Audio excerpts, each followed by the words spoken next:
Rev Mel on Talking Sex Radio is awaiting your call, so call Rev Mel.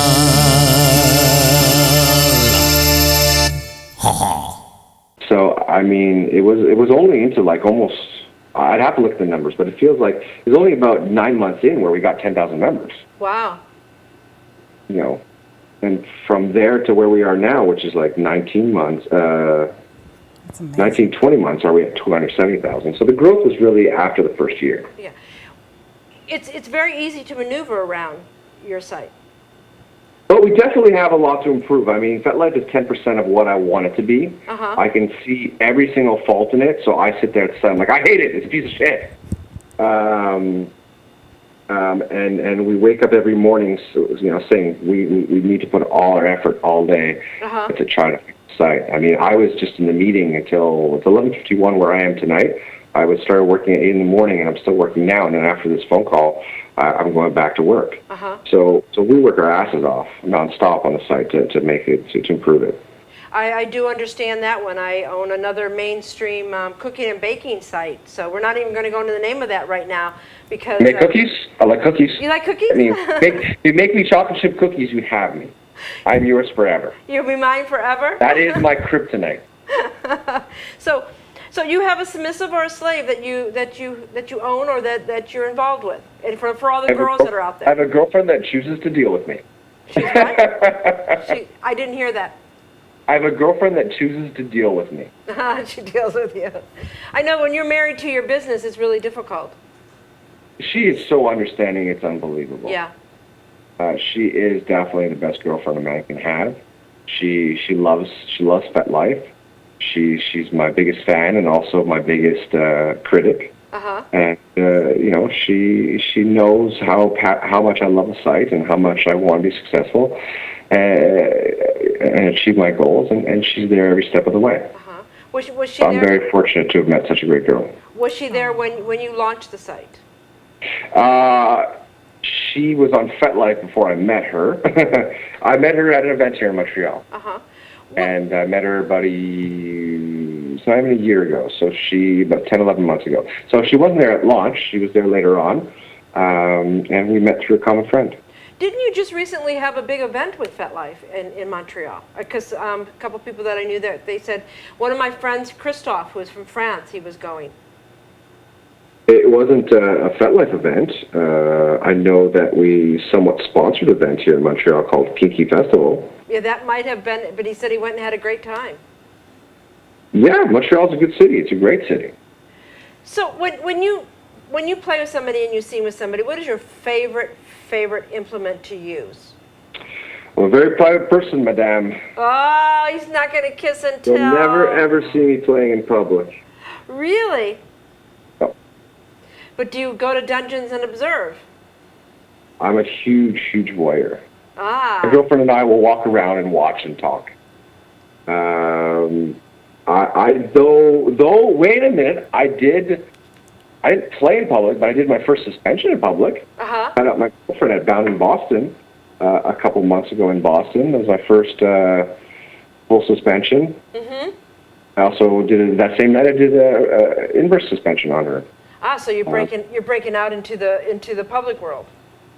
Yeah, I am. I mean, a suspension to me is easy, much easier to do in public. I'm a very private person. Suspension is very easy because I look at it as art more than play, at least for me. I mean, each person can look at it differently.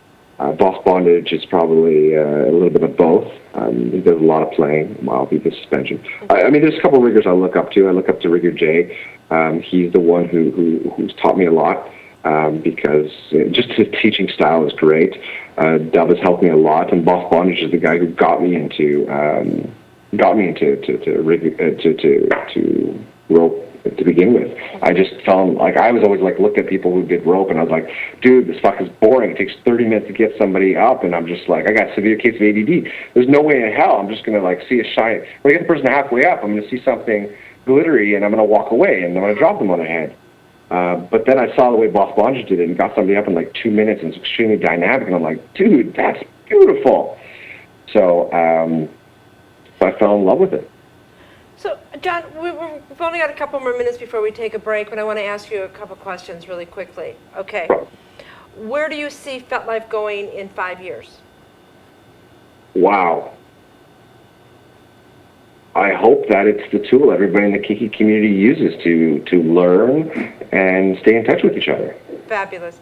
I forgot the last question. I just had a blonde and gray moment. That's terrible. So, yeah, we have our guest would love to ask you a question.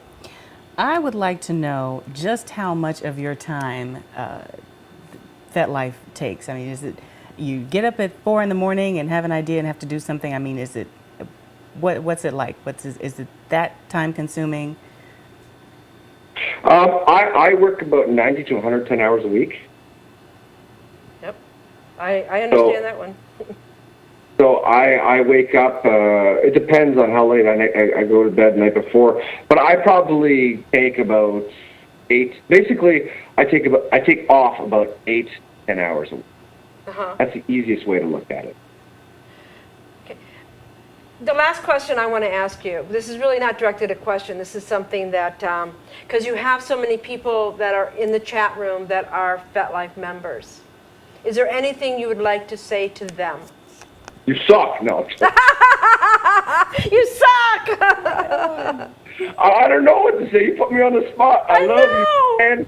It was only guys that were asking questions. I want girls to ask questions. I mean, listen, I love feedback. The only way for FetLife to improve is if I hear from you guys. If you have any questions, any comments, any way we can improve, even if we don't implement it right away, the more I hear feedback from the community, the more I hear the same thing over and over again, the more I'm like, okay, you know what, I've heard this one too many times, I'm going to stay up another 3 hours tonight and I'm going to do it. And not only that, just being able to tell me what you want and then me being able to dissect it, to understand what problem that you're having, it really helps me a lot in my design work. So please, look for me on FetLife, FetLife.com/John Baku. One word, John, JOHNBAKU.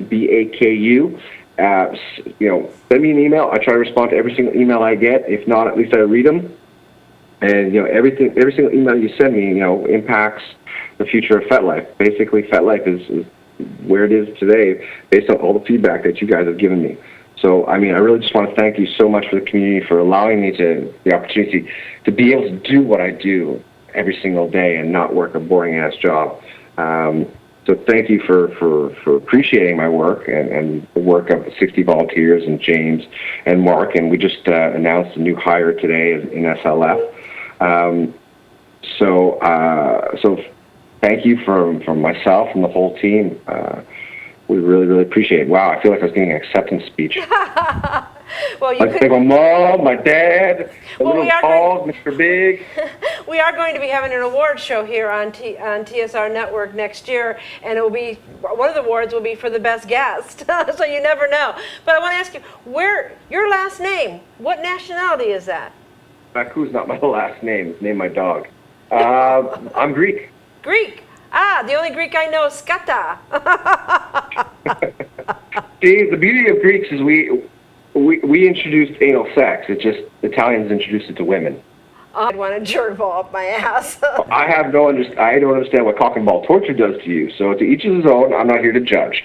As long as no animals are hurt in the making. Our wonderful guest, the Mistress, says there's only one way to find out. I'm just saying. Well, I do feel bad because I think I'm big into cock and ball torture, at least to my guy friends, because for some odd reason, every time they say something stupid to me, and since I'm the shortest one of all my friends, I always just smack them in the balls. Smack them in the balls? Yeah, but I don't think I take as much pride in the whole process. I just knock them and that's it. So tell me something. How long have you been involved with BDSM? I mean, I've been kinky ever since I was a really, really young age. I'm probably 10, 11 years old. When was the first time I ever went to an event was probably about 4 years ago, 5 years ago. When was the first time I ever was comfortable with my sexuality? Probably never. Still not. I mean, there's a difference between being into or having a very kinky sex life, and another thing, living a lifestyle. I mean, they're two different questions, I guess. Do you live the lifestyle of BDSM? I mean, do you have submissives or slaves? Well, my computer pretty much owns me. I'm a slave to my computer, but no, I don't have a slave or submissive. I probably consider myself more of a, if there was something to consider myself, I'd probably just call myself extremely animalistic. I tend to like the idea of a white picket fence and normal life by day and a really crazy sex life by night. Really? Yeah, I'm an extremist. I like having a lot of different.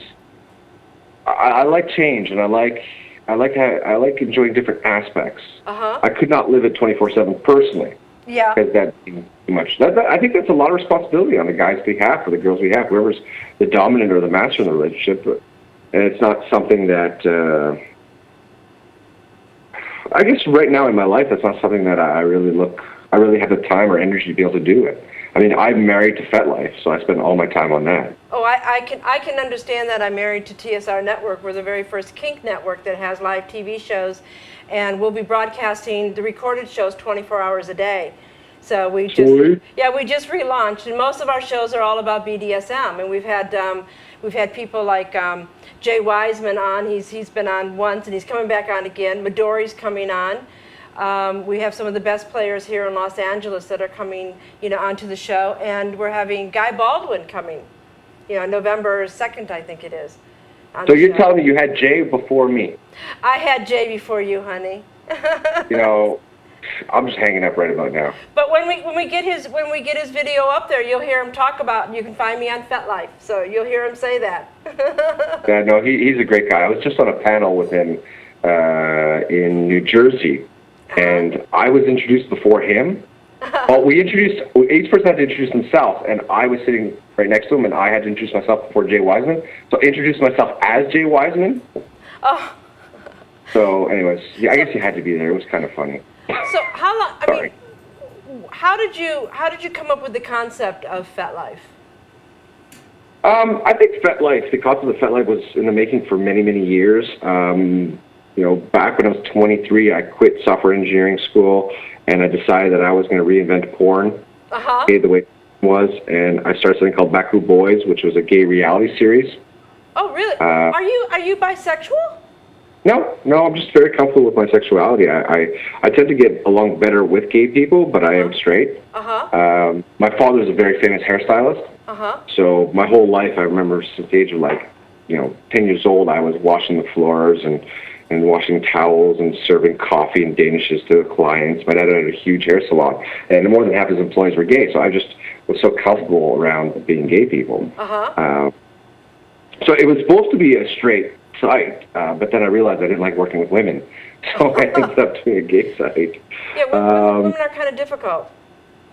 It's not, no, you know what, it's not that they were difficult. I don't like the men in the porn industry whatsoever that are on the straight side. They just remind me of all those guys that want to beat me up in elementary school and high school.